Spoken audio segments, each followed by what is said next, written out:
back from getting smokes. I swear I'm still here. Alright guys, welcome back to Sequel Decay. What is going on? We're talking about Godzilla 98 again. No! Yeah! No!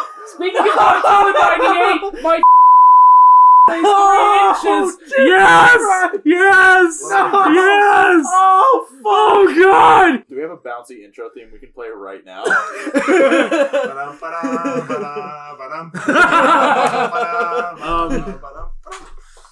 This is the show now, Brandon, where we scream about our in Godzilla 98. Do you like Pissed!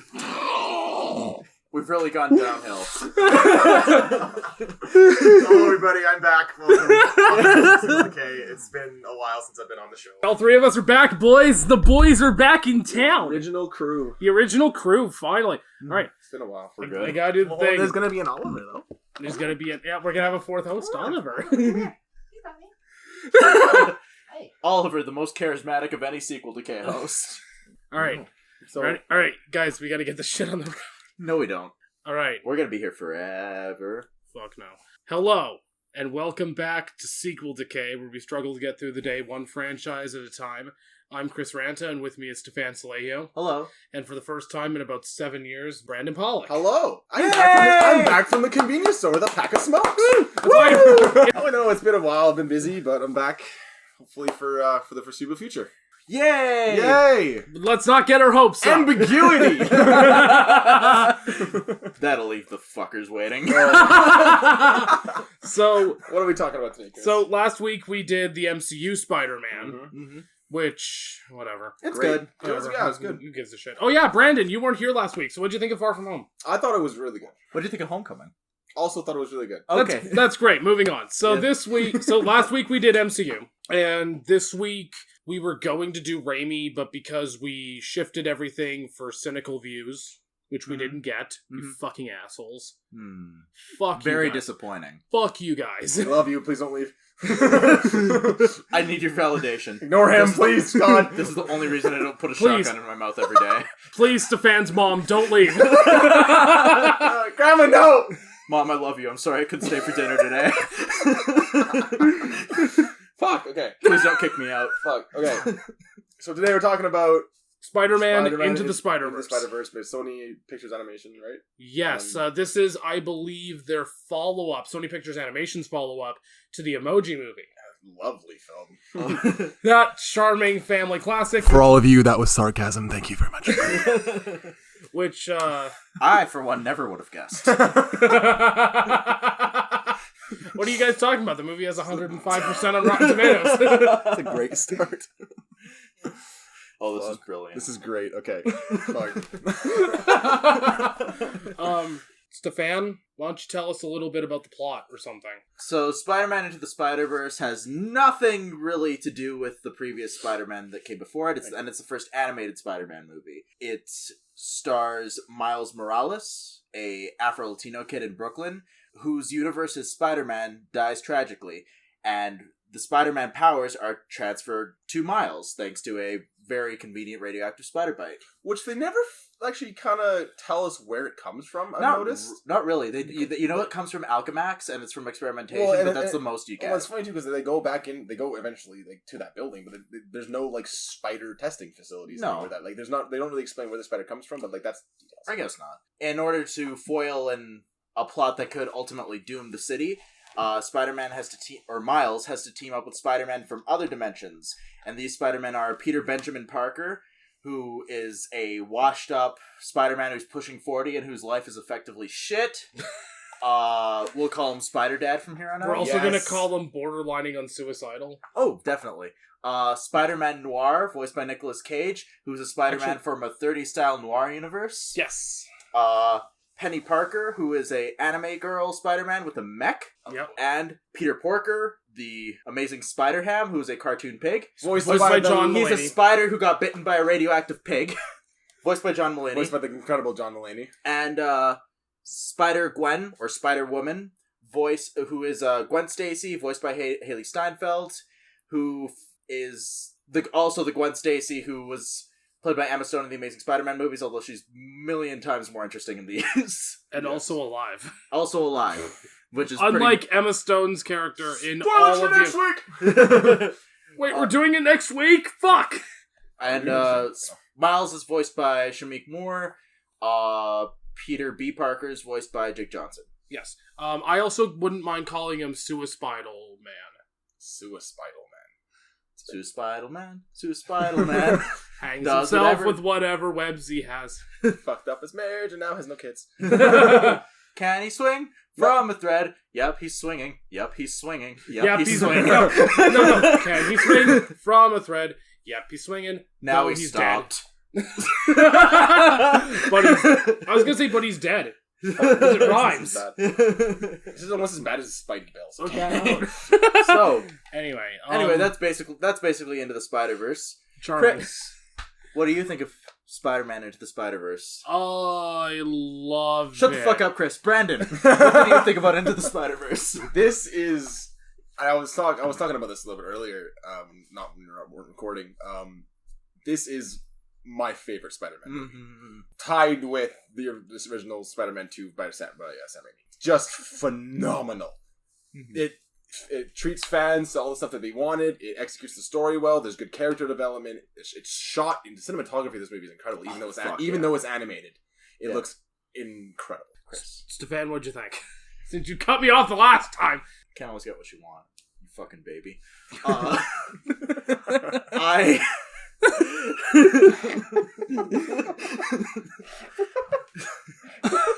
This is so much fun. Oh fuck! Fucking I asshole. fucking love this movie so much. So good, dude. It is easily my favorite Spider-Man movie, and like as someone who cares about Spider-Man more than most people care about their immediate relatives, like. It's just the perfect encapsulation of anything that anybody loves about Spider-Man. What was your favorite part about the movie? Of the many moments that there were, if you had to pick one. Oh, well, I mean, I think the go-to scene is when Miles does the leap of faith off the side of the building. His fingers are still stuck to the building. Yeah, in the air, they showed that in the trailer, but it's even better when you actually see it in the context of the exactly, movie. because you see what he goes through, right? Oh, and yeah, all that stuff. it's beautiful. I love it when they introduce all the respective Spider-Men. All of them is so good. I love Spider-Man Noir and everything to do with him. Like, oh my god. The fact that he's voiced by Nicolas Cage, too, is just... That's perfect Tops casting. the cake. Perfect. One thing I wanted to say about that scene where he jumps off the building, his fingers are still stuck to the glass when he jumps there. And so it shows that he's still scared to fucking jump. Oh, yeah. But he just has the bravery and the courage enough to just do it, which is a huge theme of the movie. Oh, yeah. He's just taking that leap of faith. You know, even though you're scared or no matter how many times you've knocked down, it's just you get back up and you push through. Absolutely. Chris, what did you think of Spider-Man Into the Spider-Verse? If I have 5 minutes to fucking talk. Not today, bitch! This is my podcast now. Shut up, The Dad. Promised King has returned! Oh, boy! Are we gonna get sued? Are we gonna get sued for that? Yep. Oh, fuck. Cut! We had a good run, boys. Actually, I don't think we've said... Disney, please don't sue me! Oh, God. If I call it a... What's the guy who does the voices? What's that called? The guy who was from The Trip? Oh, Steve Coogan? Yeah, impersonation. Impersonation, that's what I'm trying to Yeah, think you're of. trying to say Thank you. impersonation. Because, Okay. what did you think of the Okay, so now that I have 5 minutes to talk, you fucking assholes. Spit it out, Chris, fuck! Well, maybe if you fucking stop. I loved it. I saw it before all of you because they were doing these super fucking early screenings of it when the week before the movie actually came out in wide release. So I think it was playing on a Friday night and a Saturday afternoon, and we ended up going to the Saturday afternoon screening, and it was so good. So good. This is one of those movies you had to see in theaters. Oh yeah, this is one of those where if you didn't see it in theaters, wait till it comes like a re-release of it or something in the future and go see it. Yeah, go see it on the biggest screen you can, because I think we're all in agreement that visually, it's stuff. This is the best looking Spider-Man movie. Easily. It's one of the best looking movies I've ever seen. Oh yeah. I would say this is one of the best looking animated films I've ever seen. For sure. It's because it's in that comic book-esque style, right? Yeah. We even saw at the beginning of the film that it was approved by the comic book industry, or whatever the fuck it is. Okay, so the Comic Book Code Authority was actually like a major turning point in comics because I think at the beginning of the 60s is when parents groups or whatever started cracking down on like a lot of horror and violent comics, like Tales from the Crypt and stuff. Which effectively started the Silver Age of comics, Well, so a lot of like the goofier Batman and Superman stuff. I think this is actually early the 50s. Marvel also a lot of its heroes originated in the Silver Age, but they kind of got around it by, instead of making their stories like violent, keeping the goofy edge, but making them more human characters, which is where Spider-Man comes. He has a lot of goofy sci-fi angles, but it's a very personal story about. It's essentially a coming-of-age story. Yeah, well, he's very quippy, right? Like Spider-Man. I was even mentioning when we first saw that he dies in this movie at 26. Oh yeah, 26, which is a very. That's 4 years older than I am right now. Yeah, that is so young. Yeah. Oh yeah, like we're all just a little younger than Peter Parker was when he died. Well, exactly right. Well, he's supposed to get his powers. Well, he said he had his powers for 10 years, right? So if he's 26, he got him when he was 16. Yeah, so that would make sense in comic. In any Spider-Man mythos, he's usually 15 or 16 when he gets his powers, which is nuts. It's extremely nuts. The other thing I was going to say is that not only is this the most visually satisfying Spider-Man movie out there, I would say this is the most thematically satisfying Spider-Man movie out there. Like, I still have a super soft spot for Spider-Man 2. We'll talk about it next week. But this is probably, I would say, since then, the best Spider-Man movie. There is nothing that stopped this. Exactly. I can't think of a bad thing about this movie. Oh, nor can I. There's no point in going and trying to pick negatives. There's like any negatives you're picking are nitpicks. So nitpicky. This movie is so well written and so well directed and good that it's just you're being an ass. I would say either you're being nitpicky or this movie just straight up isn't your thing. Exactly. Yeah. If Spider-Man isn't your thing, then it's not even just that, but like power to you. But if this style, this meta, jokey, but still thematically resonant style isn't what you're looking for in a Spider-Man movie, this obviously isn't for you. I think what's really important to mention as well is that this was produced by Phil Lord and Chris Miller and co-written by Phil Lord. And I wouldn't be shocked if Miller had his hands on this script too. I would be very surprised. I would be very surprised if he didn't. But as of right now, Lord is the only one credited as a co-writer. The other one is, I forget his name, Ronnie Rothman maybe? Something Rothman. Rothman. But that would be a terrible Spider-Man movie. Phil Lord and Eli Roth. Okay, so first of all, it's meta as shit, and also Spider-Man is a cannibal that's cannibalizing on other Spider-Man. And it's going to be called The Green Spiderferno. I think that's... Spider-Man and Hostile. I don't know. I think that's just the Moreland storyline from the comics. Okay. Anyway, look up Moreland. that would be disgusting, but no, I honestly think that as far as like things that stimulated me like on a visual level and on a brain working level, I honestly think this is the best Spider-Man movie in years, if not ever. I would say this is tied for me for top spot. 100% with number 2. It's easy number 1 for me. It's just so good. Like where do we even begin to talk about this movie? Like there's the character development, there's the cinematography. Why don't we just start with the visuals? Sure, yeah. You know what? Let's start with the visuals. Fuck it. Because it's beautiful. So good. So like if anyone has ever read a comic book and that's that blocky style, kind of dots all over the picture, it's exactly that. And they even do an effect with like the background characters, especially in the beginning of the movie, where they kind of look like they're it kind of looks like if you're not wearing 3D glasses in a 3D movie. Yes, exactly. It kind of looks like a very stylized background from a comic book. I remember asking you that. And that's so cool.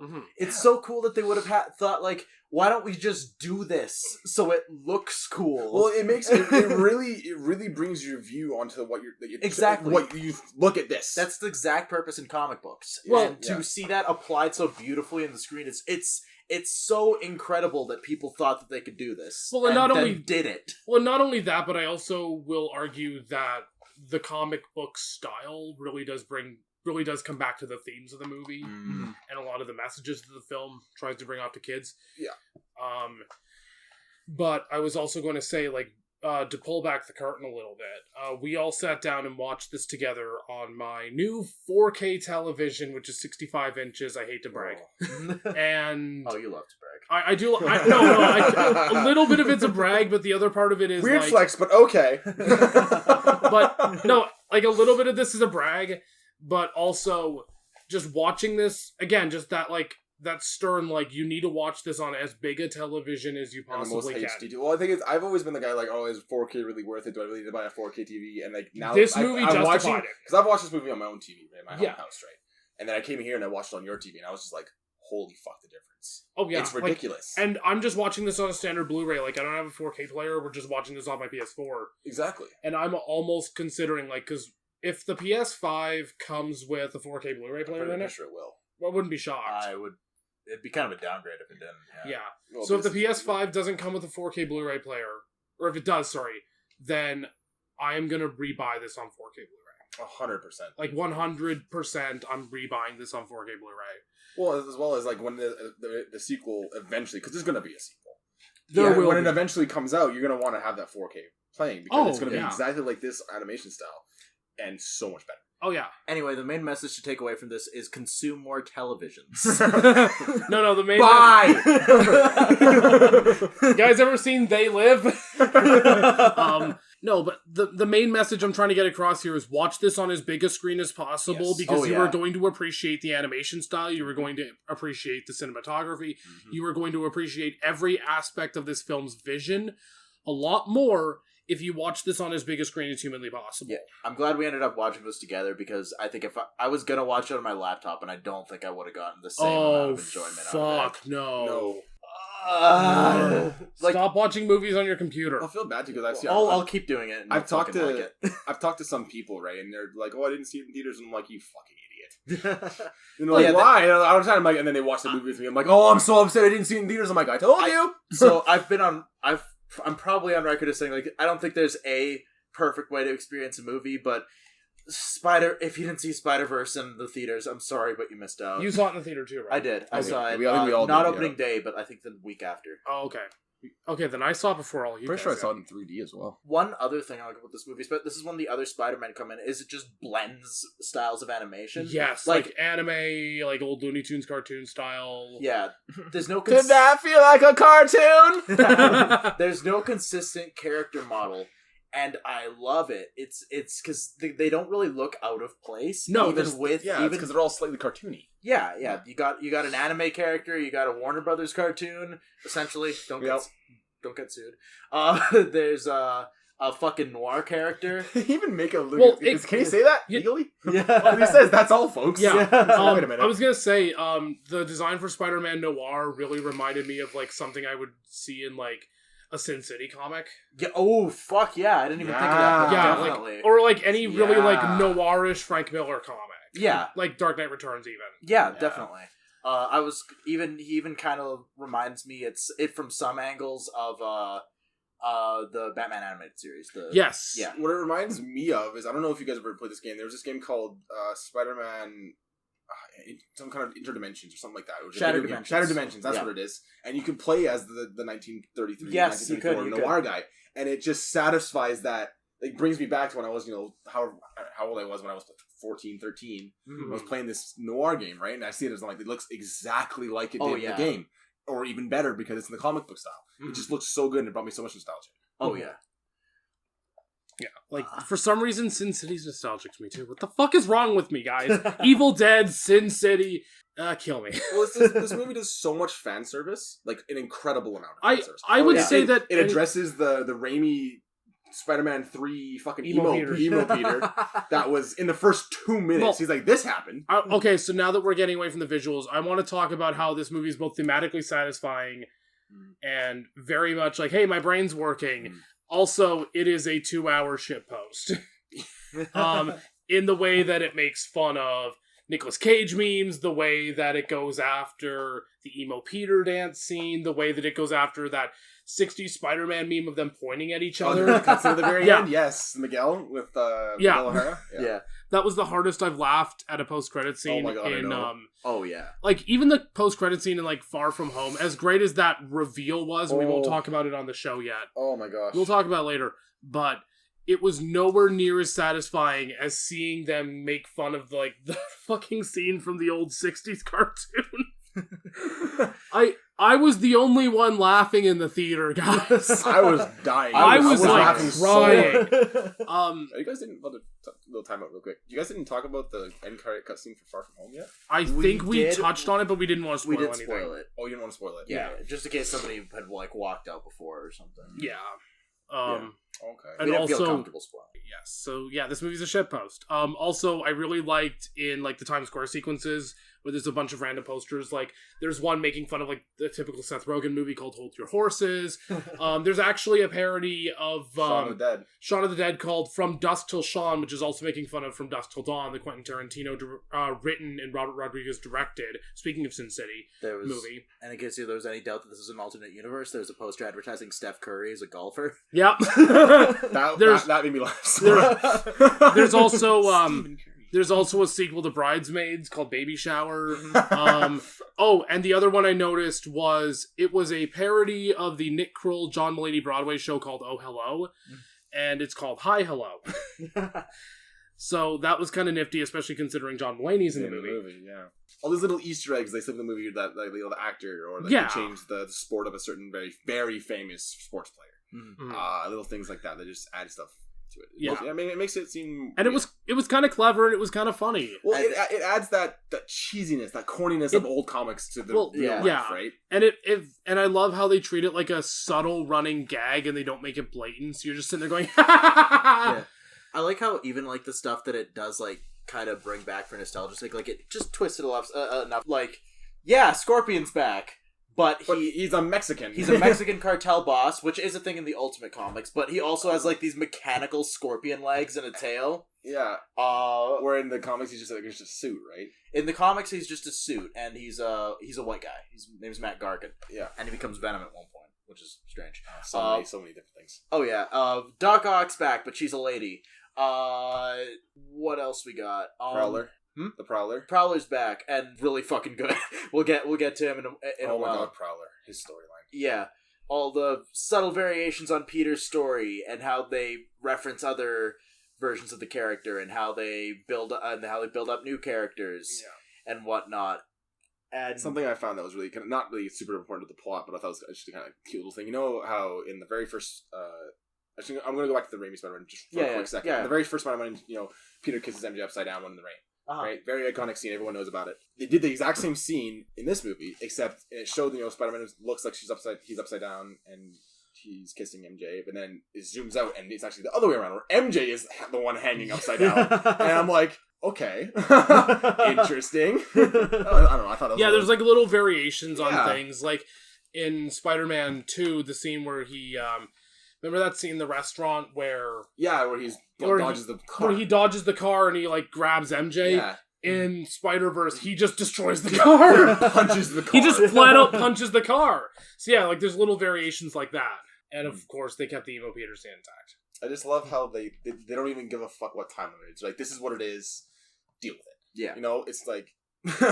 it's great. Fuck Peter. Miles is great. Yeah, Miles is great. all the characters are great, actually. Let's talk about Miles. So to get, if I may, I'd like to give a little backstory to like what Miles originated as a character. Yeah. So Miles originated in I forget what year. I think it was like 2010. When Marvel announced that they would be killing off the Ultimate Spider-Man, Peter Parker, in the Ultimate Universe, and they announced that he would be replaced with Miles Morales, who is Afro-Puerto Rican. And the internet being what it is, they did not. What do you mean? I don't want to have a black man as Spider-Man. Why are they remaking The Little Mermaid with a black girl? Yeah. Why did they cast Halle Berry as Little Mermaid? I know it was Halle Bailey. Why won't Miles Morales date me? Why won't the Lady Ghostbusters date me? I'd make a better Spider-Man than Miles would. A rip to the headphone users. No, but yeah, that's the general internet reaction to anything that changes. Oh, right? basically. And not even just comics, it's anything. Especially if it's something race-related. Really. Race-related, gender-related. Oh, yeah. Race. But anything that's not a skinny-ass white boy. So from Queens. Anyway, when Miles Morales took over, and a story that actually has some similarities to this one, but it's not overtly similar. Funny thing happened, everybody loved him. And so now he's being used as the example to shit on other minority superheroes. Is like, well, if they want to do a diverse superhero, they should do it like Miles Morales, who we were on board with from the beginning. Even though they weren't. No, they absolutely weren't. But anyway, and now Miles is an established part of the Marvel Universe. Yes. So it makes sense they would bring him back because there's only so many variations of Peter Parker that we're going to have to fucking be able to fucking take. Yeah.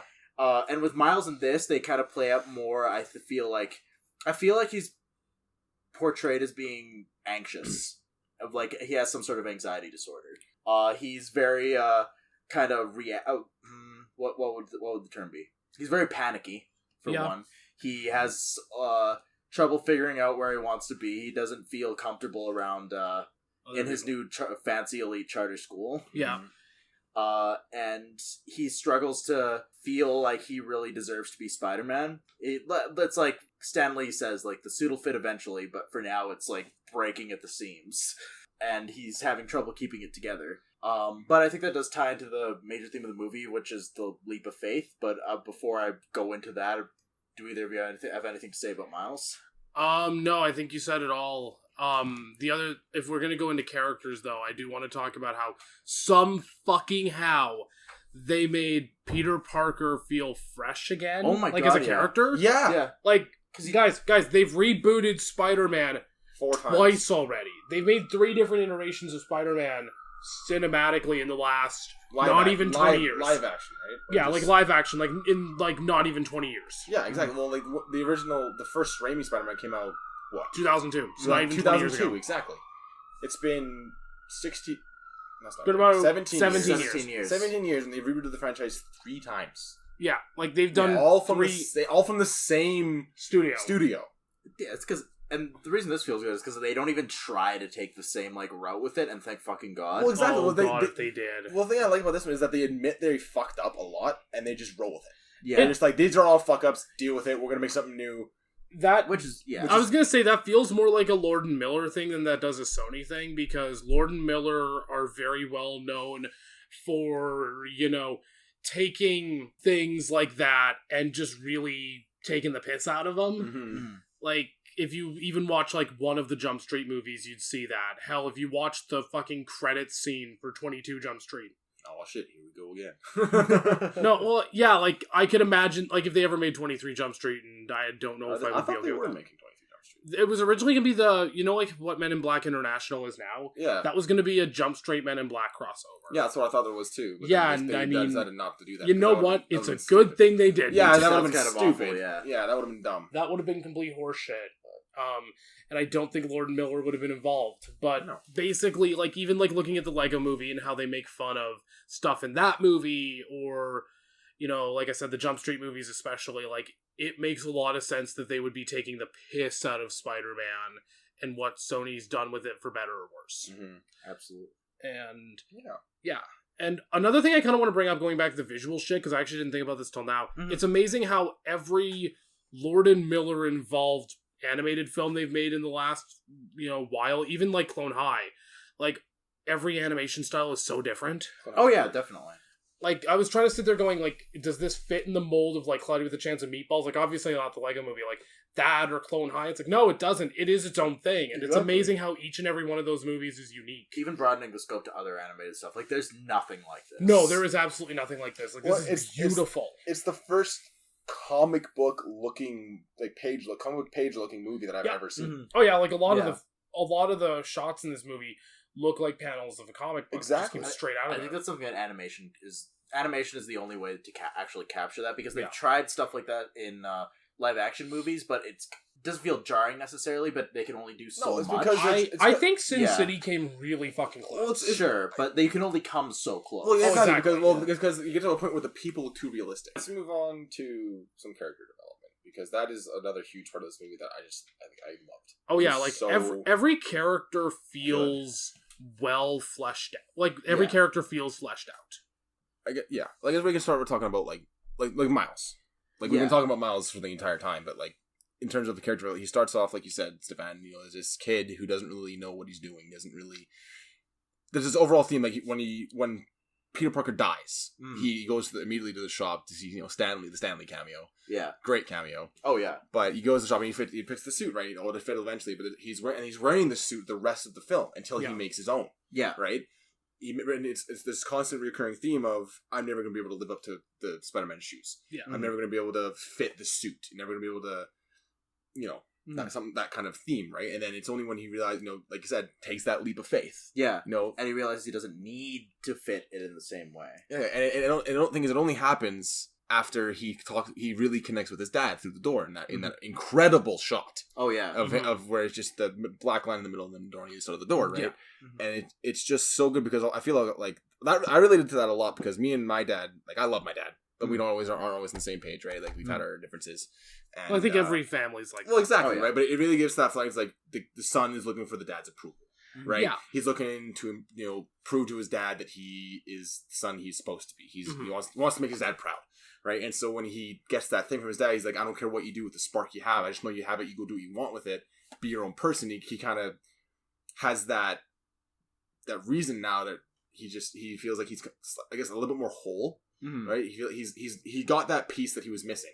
Yeah. From his dad, and now he can really dig into himself and what he wants to be and his own Spider-Man, which is why he paints his own suit and stuff and creates it. And that's why Miles Morales is so unique, because he's his own person. He's not every other Spider-Man, the same Peter Parker we've seen a million times, right? Yeah, he's his own person, which is great. Yeah, and that feels like a central meta theme of the movie is breaking the mold, which I think Exactly. is not only just a huge turning point for Miles' character arc, but also a little bit of a commentary on this movie breaking the mold from what Sony's kind of done with the character. Exactly, right? Well, they even changed how, like, his backstory, like, because yes, his uncle still dies, but it's not just, he was killed by some mugger in the street. No, his uncle, and this is a huge fucking spoiler, this is like one of the turning points of the movie, his uncle is the fucking Prowler. Oh yeah, which is the thing they brought over from the comics, but they do it in a very different way.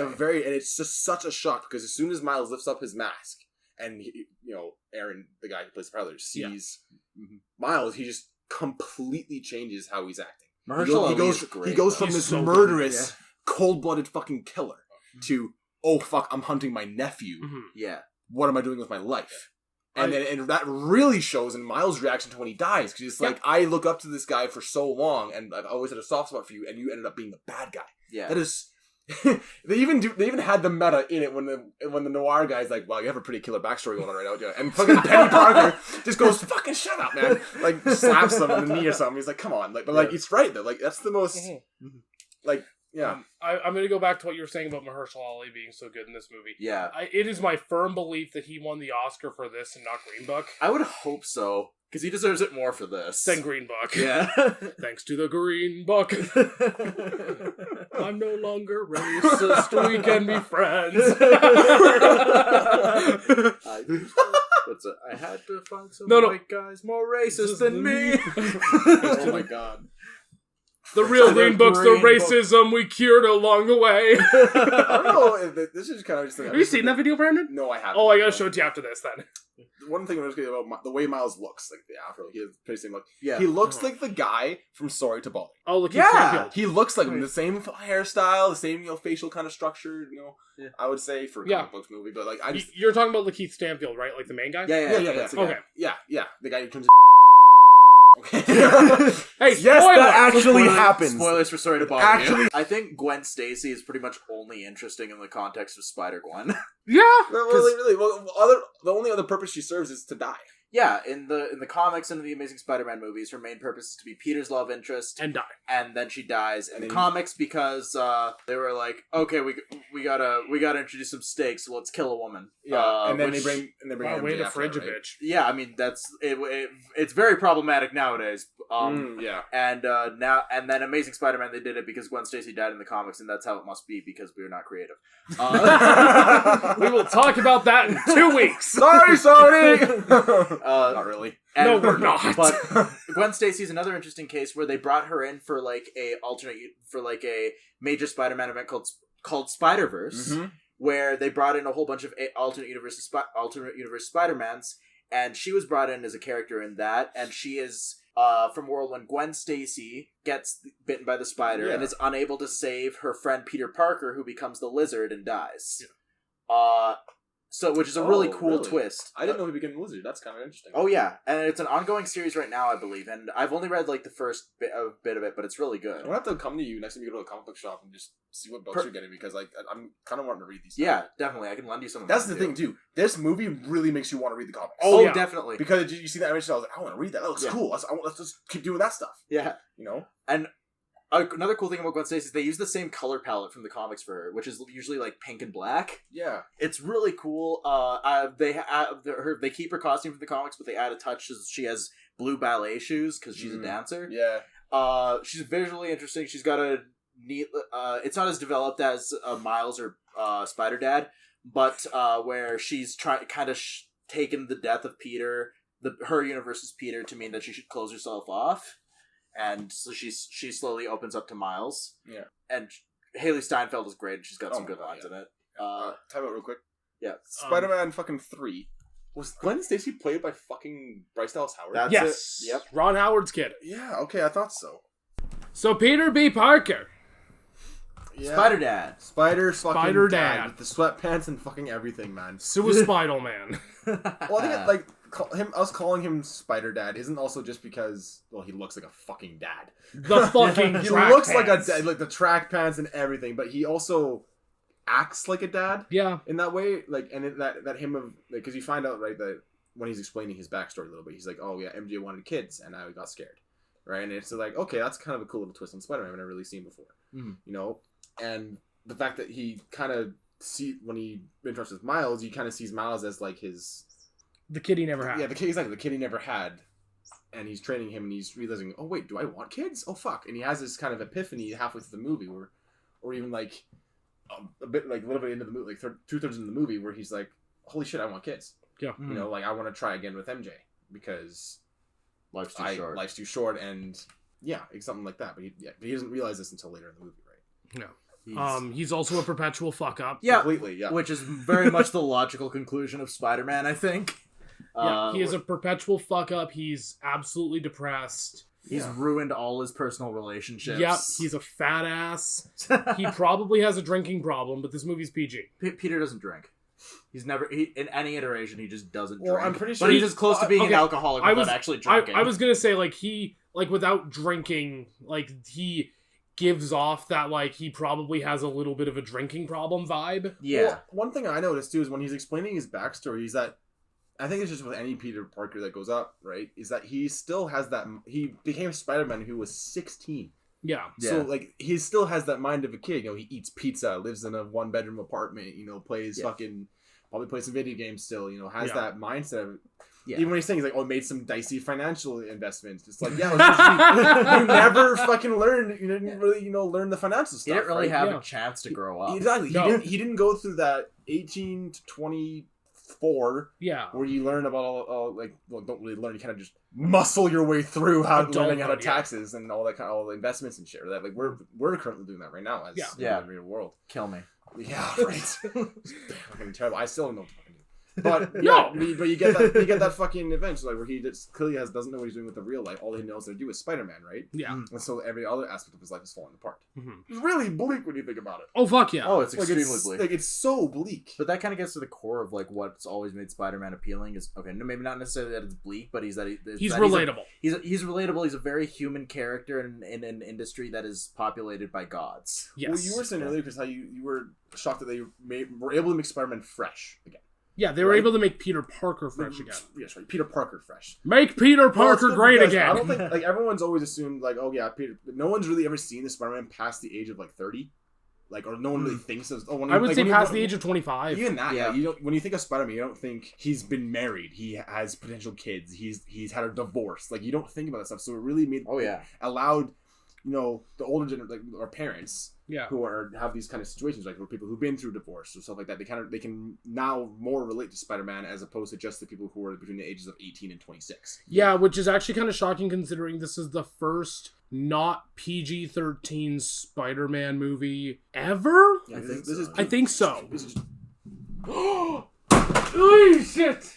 Pause the record. But yeah, anyway, it's exactly that. The first non-PG-13, it's PG, right? It's PG, yeah. Yeah, it's exactly. The fact that they haven't really been able to show a Spider-Man that can relate to the older generation in how many reboots? Fuck. The fact that it's so well done. Yeah, the fact this movie is kind of aimed at a younger demographic, and yet it still appeals to absolutely everyone, which is, again, everybody. a central theme of this movie is that anyone can be Spider-Man, and this movie relates to everyone. Well, yeah. Off the top of my head, I can think of 4. There's the teenagers with fucking Miles. There's the older generation with Peter B. Parker. Yeah. There's the female aspect of it with Gwen Stacy. Mm-hmm. There's the older kind of rough, tough kind of Nazi fighting kind of people. From So much noise there's the nowadays. cartoony, really young kids with Peter Porker. Yeah. Like it hits every age group. It hits every demographic, Exactly. and I think it does it in a way that doesn't feel jarring, it feels natural, and it does an incredible job at it. Now, since we're starting to talk about themes, let's talk about themes. And first, before we do, I want to talk about the visual theme of 42 and its symbolism, because it can mean multiple different things. Well, you originally were saying you thought it was a reference to Hitchhiker's Guide to the Galaxy. Right? Yes, because in Hitchhiker's Guide to the Galaxy, the number 42 is the meaning of life and everything in the universe, which actually does line up with something the director had said. He said that the meaning of 42 is chance, fate, and randomness, according to Polygon. In other words, exactly the kind of seemingly small but incredibly significant events that make alternate universes, which you can translate back to being like, this is the meaning of everything that I'm aspiring towards. Yeah, exactly. Right. And Stefan, you took it as a Jackie Robinson thing, which I never really I was thought kind about. of being sarcastic, but it does kind of make sense. It does make a Well, lot that's of the sense. thing, Yeah. is that we all had 3 different ideas of what 42 could mean, and they're technically all correct. Oh yeah. Because you thought it was Hitchhiker's Guide to the Galaxy because it means the life and universe and everything, which is technically what it is. Yeah. The director said it's about shattered dimensions and the little fate, and which is technically right. I also related because I know that 42 is a huge significance in Miles Morales' story alone. Yeah. Because 42 is the number of the spider that bit him.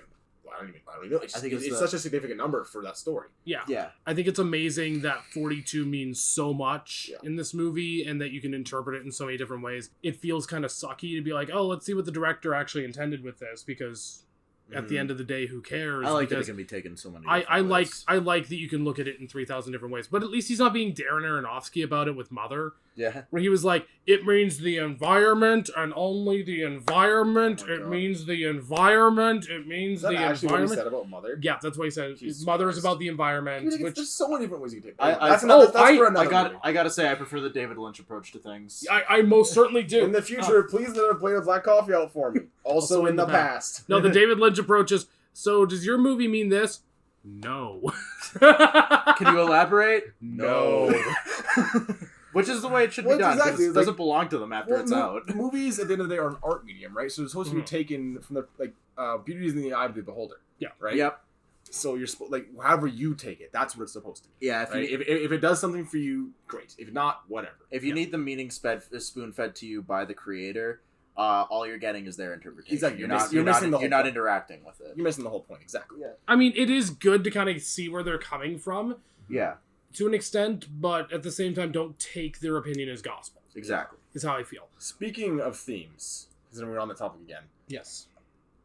Stefan, you wanted to talk about the take the leap of faith theme. Yes. That persists through this entire Oh movie. fuck! My He philosophy. looks like a little boy at Christmas. My philosophy 101 is breaking through. All right, hold on. Everyone leave the room. It's about to turn into a lecture. Okay. Oliver, sit tight. I'll try to keep it concise. So you two probably, I'm going to say, have not heard of Søren Kierkegaard. He was a Danish philosopher who lived in the 1800s, who is mostly known for being an incredibly depressing asshole. Like all good ones. Oh yeah, like all Danish people. Lars von Trier. Shut up, Chris. And there goes our Danish audience. And one of the concepts that he kind of pondered on was the leap of faith. Now he took it as a religious concept, where if you have to have proof to believe in God, if you need proof for that, you're not doing it right. Yeah. It has to be a leap of faith. Yeah, exactly. And that's evident in a lot of movies. And in Spiderverse, nobody really has any certainty about where their future is going to take them. Yeah. You don't know if Miles is going to fuck it all up in the end. You don't really know if Peter B. Parker is going to fix things with Mary Jane. It's about taking that leap of faith and finding out for yourself. Yeah. And I think that's illustrated beautifully here, even visually when Miles jumps off the side of the building, like you mentioned, Brandon. Mm-hmm. And he's still scared, but he needs to take that leap. Mm-hmm.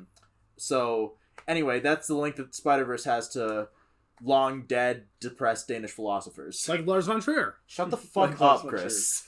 By the way, we are never doing a Lars von Trier sequel Decay episode. Oh, for fuck's sake, Fuck we could actually do the all of Depression you. trilogy. Nobody cares, Chris. No, Please let me do the Depression No. trilogy. Please. No. Fuck.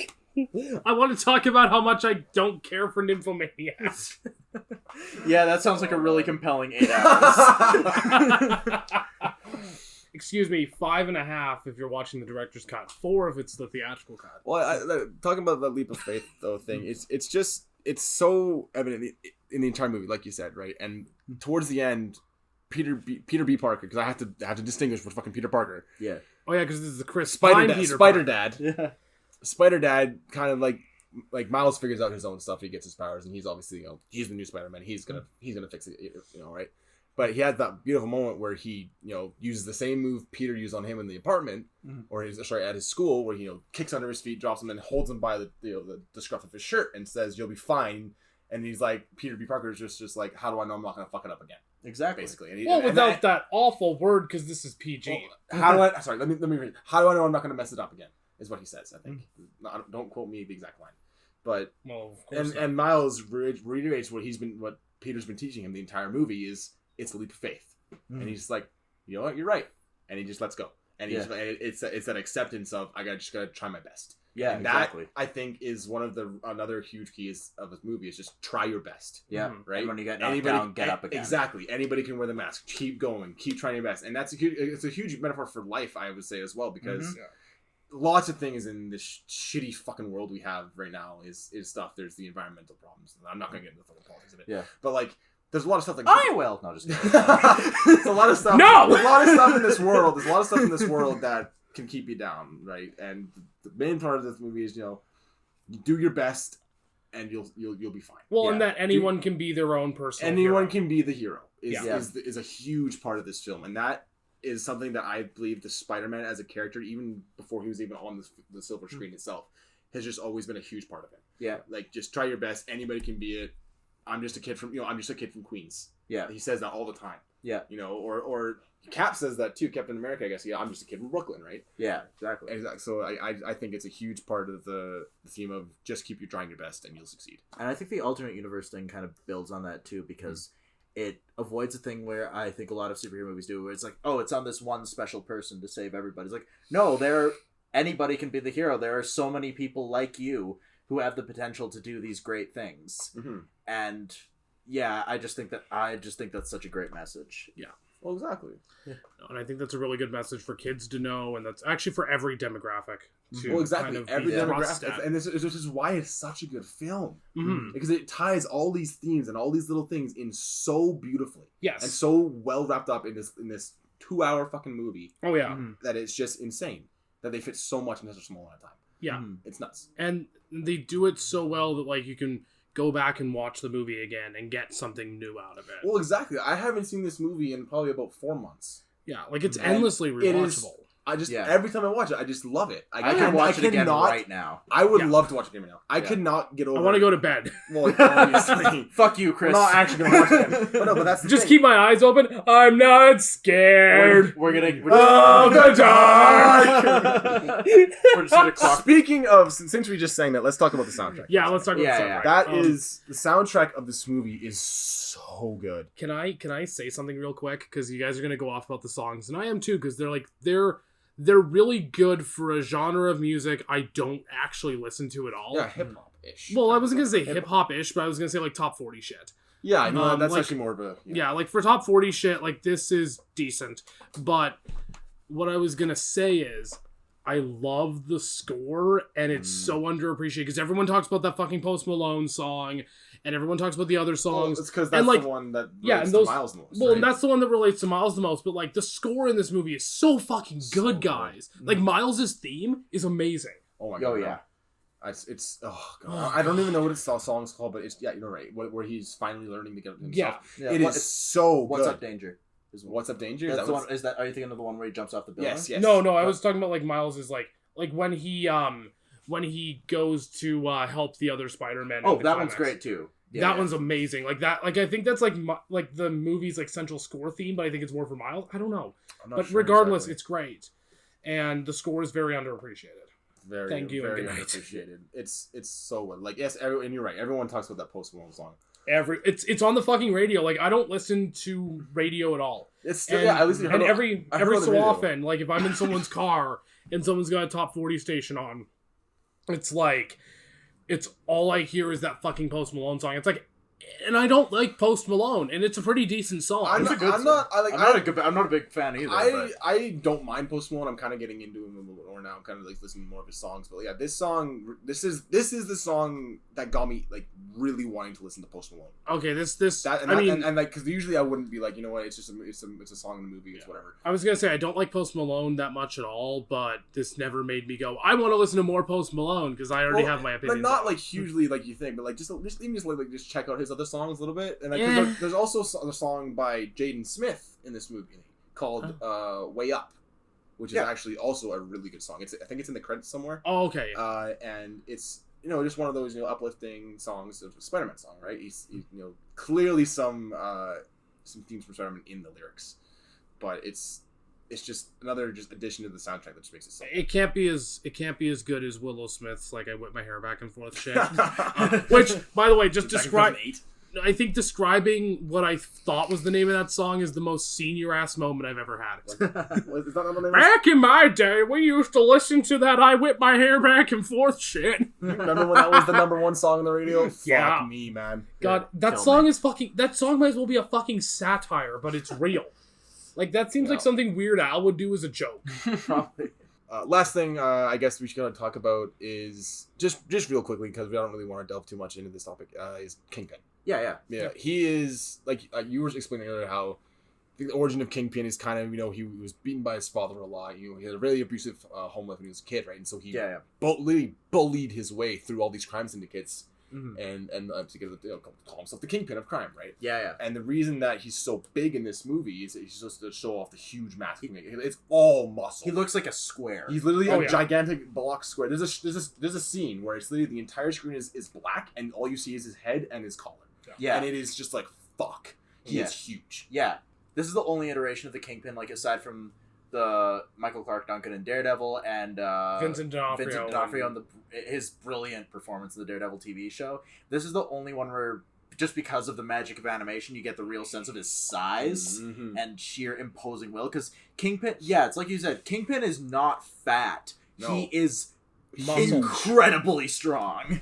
Like, stronger than any human has ever. He kills Spider-Man. Yeah, with one hammer blow. With one a haymaker. Yeah, exactly. Yeah.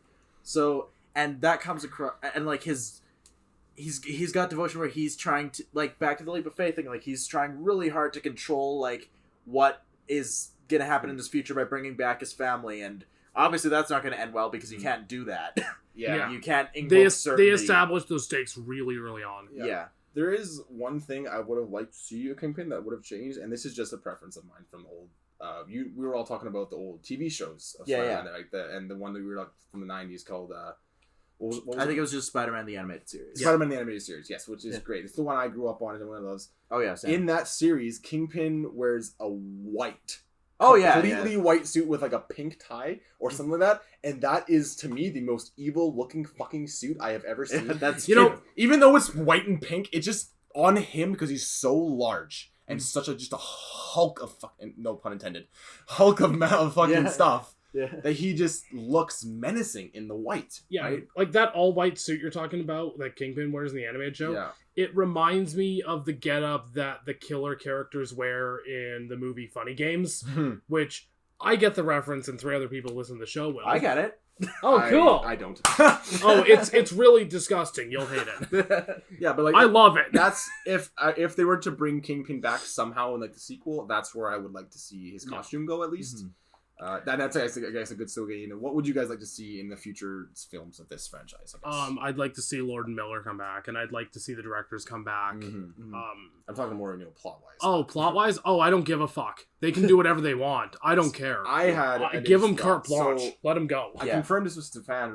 So there's a new kind of element to the Spider comics coming out recently. Relatively new. Like I don't even know, like a year or so. A few years. A couple years. Something called the Wolf Spider. Yeah. Which is, it ties into the Spider-Verse comic series. It's basically, he's the evil Peter Parker that is like, he has the Doc Ock looking 4 arms, but they're literally just spider fucking tentacles, or whatever the fuck it is. Spider legs. Spider tentacles. Spider tentacles. Spider-Man time! Woo! But anyway, he has Arachnophobia these huge things, right? And his power is that... Oh, yeah. His power is that he can steal the other Spider-Man's powers, right? And then I believe the only way to defeat him is if he overloads too much power and he basically dies of overpower, right? But I think that would be a really good way to take the franchise, because it would tie in with the already Spider-Verse-esque themes they have going on. It would allow them to bring back all the original characters from the first movie. Mm-hmm. It'd create a higher stakes villain than what Kingpin currently is. Mm-hmm. Yeah. It would allow the end cutscene with Miguel O'Hara, Mm-hmm. which would I would so totally be good. down to see Oscar It would Isaac just as I Miguel O'Hara. think if they're gonna go anywhere with a certain villain or how to connect the next movie, that would be the way to go. Oh, I think I'm totally on board with that. Yeah, I that would be cool. But what I want is them to basically readapt One More Day. Shut the fuck up, Chris. What the fuck is that? Okay. Oh, explain it, Okay. Stefan. Okay, so God. Brandon, my sweet boy. It's atrocious, is what it is. It's okay. So at the end of the Civil War in the comics, Peter has had his identity revealed. Yes. Okay. And so he and MJ and Aunt May are living in a hotel somewhere. Yeah. But Kingpin learns about this and he orders a hit on, I forget if it's on Spider-Man or Aunt May, but point is Aunt May gets shot. Okay. Jesus. But the devil comes to Peter and MJ. And, Jesus. I don't know if it's the devil or so Mephisto. I don't know if there's actually This sounds a like the difference. fucking ultimate Spider-Man, where he goes to the fucking cat world and starts talking to all these stupid cat people. Spider-Man Unlimited. But Thank you. wait! Oh god. This gets worse. Wait. So This is like Shrek Forever After, but worse. Oh. it's so so they have these fucking 4 issues of boring deliberation of like so Mephisto offers that they can either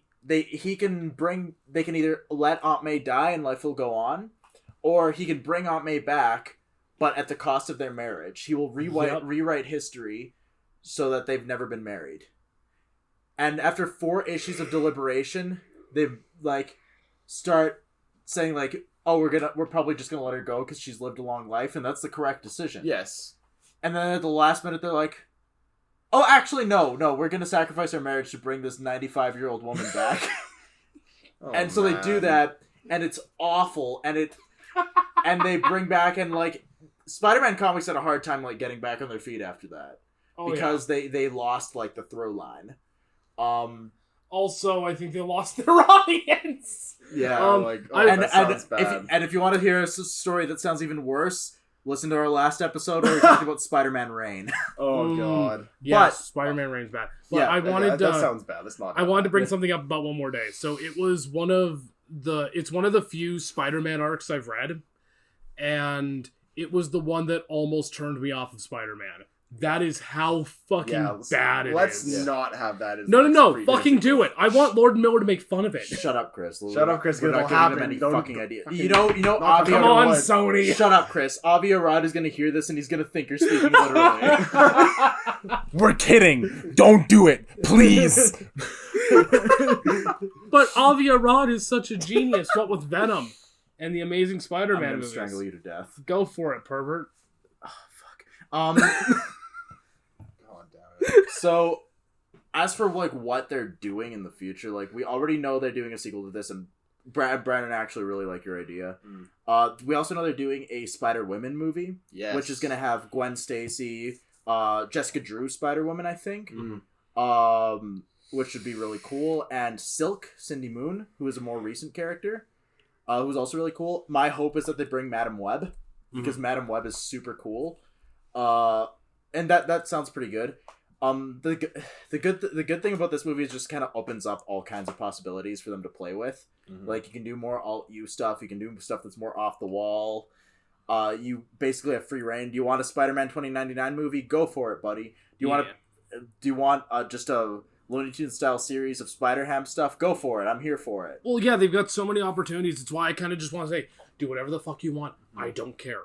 But like, honestly, as long as the original creative team is back, Yes. I don't care what they do. I will be okay with anything. It's because you know that whatever they come up with, it's going to be good. Yeah. No, I do have a question for you guys before we go into recommendations. Mm-hmm. So, obviously, since the Amazing Spider-Man movies came out, there's been a lot of debate over whether or not Sony should still have the rights or whether or not they should just completely surrender it to Marvel at this point. And I think that Into the Spider-Verse has kind of thrown a wrench in there. But at the same time, well, we've also got Venom. And Venom was like, say what you will about like the comedic value of that movie on an ironic level, it's terrible. Yeah. And we will talk about that next year. Mm-hmm. But that kind of leads me to ask, with Into the Spider-Verse, do you think Sony should still have the rights? Do you think it's a good thing, or do you think they should just still surrender it to Marvel at this point? Well, like, here's the thing, is that they've tried 2 Spider-Man series so far. Yeah, they did. 3, I guess, if you include this one. Well, I was gonna say, like, well, I guess 4, I guess, if we're counting this one, because, like, there's the Raimi... I take the MCU Spider-Man as that's Marvel. No, but Sony still has distribution rights to that. But they're not really as involved in the... They're not as involved, process. But they're still involved enough. Yeah, their name is still on it, but it's a little amount enough where you can just classify them as basically just a Marvel Spider-Man. Basically, yeah. That's why I take it anyways. Yeah. In terms of the rights, whether they have the rights or not, whether or not like they should. the inner nerd in me is like, yo, yeah, give it all to Marvel, get it. But you also have to realize that like Marvel has also a lot on their plate right now. Oh yeah, and they're bringing the Fantastic Four, they're bringing the X-Men, they're bringing all the people from Fox into. They're probably not going to bring back Deadpool at this point. I don't even know if they bring back Deadpool. From what it sounds like, I think they are. Did you see the Phase 4 movie plans? Because there is a Deadpool movie in there at the very end. Oh really? Yes. Oh. I'm shocked. No, there is one. It's probably going to be PG-13. Fuck them. In terms of the rights for I think. If Sony continues to do what they did with Into the Spider-Verse with Spider-Man, they should at least half keep the rights, because because this is in association with Marvel, right? This movie. Yes, yeah, and it was like you and me said, Stefan, one of the best Spider-Man films we've ever seen. Oh, yeah. I agree with you on that. And so I think if they keep it, really it depends on how the next movie goes for me. If the next movie is just as good as this or even better, then I think Sony should probably keep the rights. Yeah. But if not, then maybe let someone else take the wheel. No? Yeah, because I think that's the other thing too, is that if Marvel completely takes the rights, as we've kind of seen with like more with Far From Home than Homecoming, like Far From Home was kind of serviceable. Yeah, a little bit. And that's why that's the thing, is like Marvel makes good enough movies. They don't make great movies a lot of the time. Yeah. They make good enough. They make products. They make serviceable products. Yes. I think if Sony keeps trying to make more movies like Spider-Verse and less like The Amazing Spider-Man 2 or Venom. Well, Venom shouldn't be a standalone movie on its own. Venom is such an iconic Spider-Man villain that Spider-Man should be a part of the fucking movie. Yeah. I mean, at least somehow. Venom doesn't work if Spider-Man isn't involved somehow. Well, exactly. Well, it's evident in the Venom movie. Yeah. Right. But we will talk about how good Tom Hardy's performance is next year. My position on this has always been that intellectual property rights should go, but as for this, yeah, I kind of fall with you guys too. Like, we're just gonna have to see how it goes, because Marvel are what they are. They will continue being what they are. Well, they're so huge now, right? It's just how it is. Whereas Sony, I guess their approach is much more off the wall. Sony's approach is like, fuck it. They're like the comedian that throws everything at the wall and sees what sticks during their act. Well, if you had asked me this question before this movie had come out, I would have been like, give it to fucking Marvel. Oh, and that's the same with me, and that's why I'm saying, which is why, and it just goes to show you how well this movie did, because it literally changed the minds of every Spider-Man fan out there who hated the Amazing Spider-Man franchise, because we'll talk about that in a minute. Well, and that's the thing, is it's definitely making me kind of go back and go, should Marvel have the rights? It really makes you think about it. Like I think that's something, like, this felt like the thing, like, if Sony did this before, then I don't think that this debacle with, Marvel taking, part of the wheel would have happened. I honestly think that that Spider-Man would have stayed with Sony. Well, I also don't want Marvel to become the new Disney. Oh, I mean Marvel, which is it already Disney. fucking is. But you know what I mean, right? No, like, I know what you in mean. terms of like, it just has every superhero rights franchise Yes. everywhere, right? Because the only superhero movie, unless it's a DCEU movie, which is What if getting Disney better. buys DC? Like DC's getting better, but they're Oh nowhere god, close to. Shazam's so good. Yes, but they're nowhere on close to on par to where Marvel's is right now. Well, because DC's kind of doing a huge course correction right now, whereas the thing with the Sony Spider-Man movies is I don't fucking know what they're trying to do. I don't know if it's a course correction or if they're just making more shit. Like, I think the smartest thing that Sony could do right now is tell Avi Arad to get the fuck away from these movies. Yes. Yeah, 'cause That's he's number clearly- one. He's clearly just in it to sell toys. He's the one who made of the. course he is. Amazing Spider-Man, right? Yeah, Yeah, he was behind all of them. He's one of. I think he's the guy who pressured like Sam Raimi into pushing a whole bunch of stuff. Yeah, One he thing- pressured Sam Raimi into Venom, I think. One thing I want to say, and I don't know if you guys want to put this in this episode. I saw something online the other day, and it was just something Marvel Comics posted. It was just a picture, and all it was the number fucking 4 in webs, Okay. like the fourth Yeah. Spider-Man film, that. potentially. And I read it. I know what I you're read the talking article. It could be like a potential fourth Raimi film, or maybe they're going to take Raimi's ideas and put it in a comic book form. That's what I heard, is that they're going to be taking Raimi's ideas. Either way, I think something's coming out with what Raimi wanted to do. I would think be I'm more excited. interested if it was a comic book. Me too. I don't need to see it that Yeah. movie. Tobey Maguire is now 45. Let's have him play 26-year-old Peter cool. Parker. I love 25-year-old Tobey Maguire as Peter Parker. Can't wait to see it when he's in middle age. Well, and the thing is, actually, I just thought about this too. I'm is not that a Tobey Maguire fan. Neither are we. what about this? What if Peter B. Parker from this Spider-Verse is actually the Tobey Maguire universe? That would kind of cheapen it for me, honestly. It would cheapen it for me as well. Yeah. But you could also be like, if they were gonna make a fourth movie, they could be like, oh yeah, so maybe they don't directly say it's part of it, but like, yeah, he's married to MJ now. I mean, if that's how you get... He's had kids now, and then Spider-Man 4 is about his kids becoming the new Spider-Man. If that's how we get a Peter B. Parker movie, I guess I'm fine with it. Yeah. I don't know. Like, I'm just spitballing ideas. That could also mirror... sorry, Chris, I know you want to wrap it up. But, Brandon, what I was telling you about, there's actually a comic that's kind of an alternate universe where it takes place. What if Spider-Man and Mary Jane had let Aunt May die after one more day? And it's called Renew Your Vows. Whereas it's in the future, and Peter and Mary Jane have had a kid who also has spider powers. And it's them being a superhero family. So that's cool. Yeah, see? Most people, some people like that more than the mainstream comics after one more day. I'm surprised they haven't made an MJ Spider-Man yet. I think that she's kind of one in that. I'm sure there's probably other versions too. Yeah. Another version is Spider Girl, which is a bit older, where it's Peter and MJ's daughter Mayday who becomes Spider Girl. Well, she's May, but Mayday is her nickname. Yeah. It's cute. Yeah, it's really cute. But yeah. Okay, so yeah, I guess recommendations, guys. For Yeah. this movie. Yeah, it's great. Thumbs up. It's fucking great. Thumbs way. we're all doing 2 thumbs up motion right now. It's a visual medium. We're all idiots. We're all dumb. But so go watch this movie. Watch this treat movie. yourself. You Treat deserve yourself. it. You deserve the best. Yeah, and watch it on the biggest television Yes, humanly possible, 100%. if you can. Yeah. But yeah, All right, we're done. Thank God. thanks I can everybody finally for go hang myself. Oh, for listening. I you guess got to plug or shit? Okay, so Yeah. Stefan, socials. Okay, so you can follow us all on Twitter, and you can follow the official Sequel Decay account on Twitter at Sequel Decay. At Decay Sequel. At Decay Sequel. You can also find us on That's Facebook. If you want to become a Patreon and support us financially, please, God, please. You can find us- money. You can find us on Patreon. This episode will be posted on YouTube, and right now exclusively on YouTube, but hopefully we get SoundCloud figured out. Yeah, that is going to be in time. Yep. Yeah. More stuff on the way. More stuff on the way. We've got more Spider-Man shit coming for the rest of the month. Yeah, Yep. July is Spider-Man month, so strap yourselves in, folks. We're in for a fucking bumpy ride. At least we're going through the Raimi movies next. Yeah. Yeah. We're We're leaving the fucking Amazing Spider-Man to the end. Yes. That's gonna be so bad. I know. Oh, God. I know. We all got to get together for those. Recommend us to your friends. Share us with everybody you know. Tell your mom. Maybe she'll like us. My mom liked us, for whatever that's worth. My dad did too. My dad watches the episodes now. Oh God! Tell him I'm sorry too.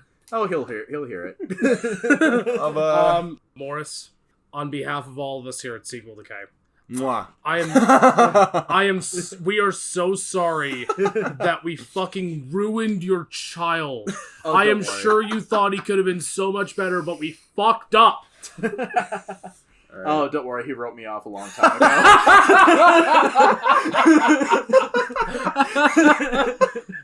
All right, thanks everybody for listening. We'll catch you all next week. Fuck yeah. Bye. Bye. Get the fuck out of my house. Why was I waving? I don't know.